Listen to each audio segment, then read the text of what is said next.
నమస్తే సార్. ఒక 2-3 పాయింట్స్ అండి. నమస్తే అండి. సార్, మెయిన్ ఏంటంటే ప్రజలు కేవలం సంక్షేమ పథకాలపైనే దృష్టి పెట్టి అదొక్కటే పరిపాలన అనుకొని ఓటు వేశారా, లేకపోతే సంక్షేమము అండ్ డెవలప్మెంట్, అభివృద్ధి అంటే పరిశ్రమలు రాకపోవడం, కంపెనీస్ లేకపోవడం, ఐటీ పరిశ్రమ అయితే ఎక్కడ ఎస్టాబ్లిష్ కాకపోవడం, 3 క్యాపిటల్స్ అన్నారు, ఏ ఒక్క సిటీ డెవలప్ చేయకపోవడం, జాబ్ క్యాలెండర్ చేయలేదు, మెగా డిఎస్సి చేయలేదు, సిపిఎస్ రద్దు అన్నారు కాలేదు, మద్యపాన నిషేధం చేసిన తర్వాతనే ఓటు అడుగుతా అని చెప్పారు, చీప్ లిక్కర్ నాసిరకం మద్యాన్ని ప్రజలకు అందుబాటులోకి తెచ్చి 50 రూపాయల బాటిల్ 300కి అమ్మారు.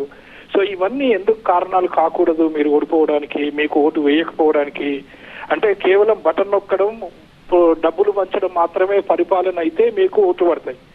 కానీ హోలిస్టిక్ వ్యూగా ప్రజలు ఇవన్నీ అంటే అభివృద్ధి, సంక్షేమము, ఉద్యోగ ఉపాధి కల్పన, లా అండ్ ఆర్డర్, ఇవన్నీ చూస్తే కనుక మీకు ఓటు ఎందుకు వేయాలి అని ప్రజలు అనుకోవచ్చు కదా. ఎందుకంటే ఇద్దరు సిస్టర్సే మాకు ఓటు వేయద్దు అని చెప్పారు.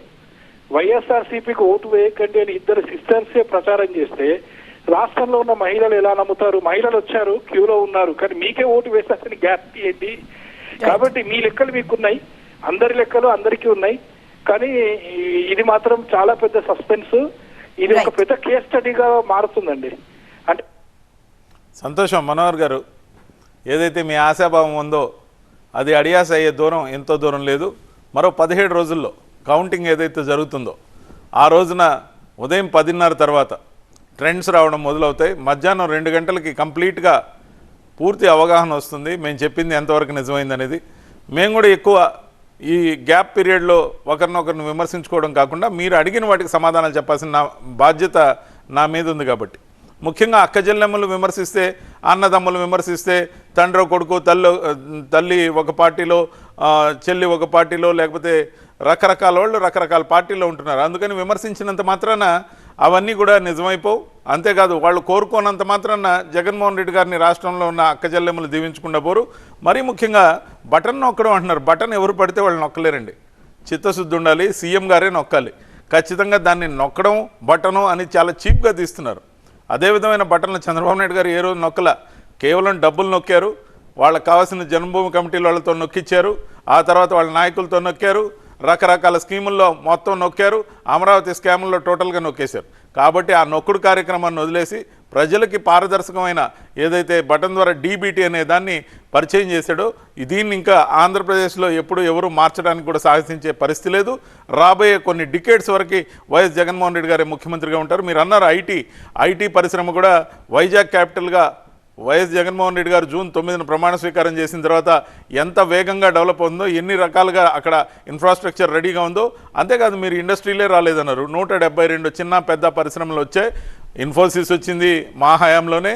అంతేకాకుండా 4 పోర్ట్లు ఒక్క 5 సంవత్సరాల పరిపాలనలో ఏ రాష్ట్ర ప్రభుత్వం చేయని విధంగా మేము ఒక రామాయపట్నాన్ని ఫస్ట్ బెర్త్ పూర్తి చేసాం, 2వ బెర్త్ రెడీ అవుతుంది.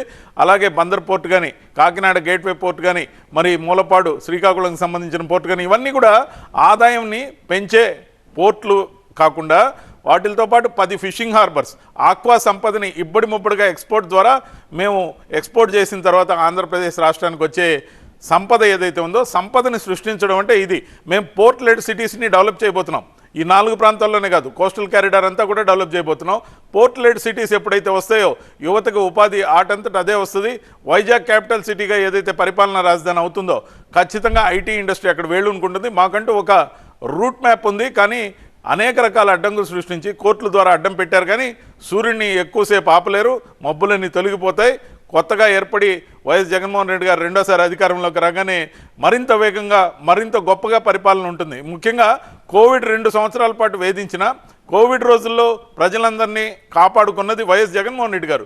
మిగతా నాయకులంతా కూడా రాష్ట్రం వదిలి పారిపోయి పొలమని జూబ్లీ హిల్స్లోనో లేకపోతే ఫామ్ హౌస్లోనో దాక్కున్నారు. ప్రజలు బతుకుంటే మళ్ళీ ఓట్లు అడగచ్చు, ముందు మనం బతుకుండాలని వాళ్ళు ప్రయారిటీ తీసుకున్నారు. కానీ జగన్మోహన్ రెడ్డి గారు, వైఎస్ఆర్సీపీ పార్టీ నాయకులు ప్రతి ఒక్కరు కూడా జనంలో ఉండి కొంతమంది ప్రాణాలు కోల్పోయారు. తెలుగుదేశం పార్టీ వాళ్ళు ఎక్కడున్నారు?